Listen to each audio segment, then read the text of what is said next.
She ended our relationship, promising we'd remain friends. I agreed, until she realized friendship didn't include covering rent, fixing her car, or being her emotional crutch, especially after I started seeing her roommate. Greetings from Reddit I+. I was 31 when my girlfriend declared she was too wild-hearted to be anchored to someone like me.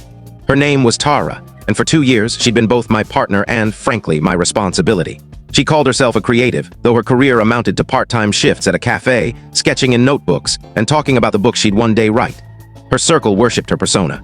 She was the ethereal artist, sipping cheap wine from mismatched mugs, railing against consumerism while draped in shawls in July heat. Me? I ran a small garage on the outskirts, restoring vintage cars. My days were spent wrist-deep in motors, breathing life into vehicles others had given up on. Tara claimed she valued my grit, but around her friends I caught the subtle jabs. Grease on my hands wasn't exactly refined. Lucky she sees something in you, they'd quip.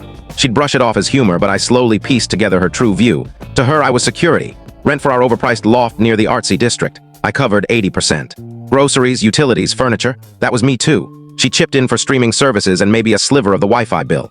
At first, I didn't care. I liked being dependable, knowing she could rely on me. But I missed the warning signs long before the night she ended it. It was a Wednesday. She came home, reeking of coffee and oil paint, and sat me down for her speech. "I feel trapped," she said, "like my spirit's chained. You're wonderful, truly, but I need to chase my true path without being tethered. You get it, don't you?" I nodded, not out of agreement, but because when a car's engine fails, you don't beg it to run.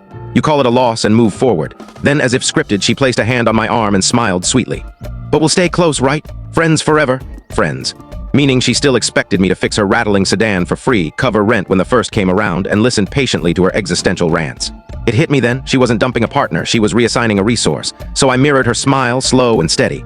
"Sure thing." Her face lit up like she'd won the lottery, thinking she'd secured freedom with all the perks. "Thank goodness," she sighed. "You're handling this so well." I leaned back. "Of course, friends help each other out. Speaking of, you might want to start hunting for a new roommate. I'll be out by the weekend." Her expression crumbled.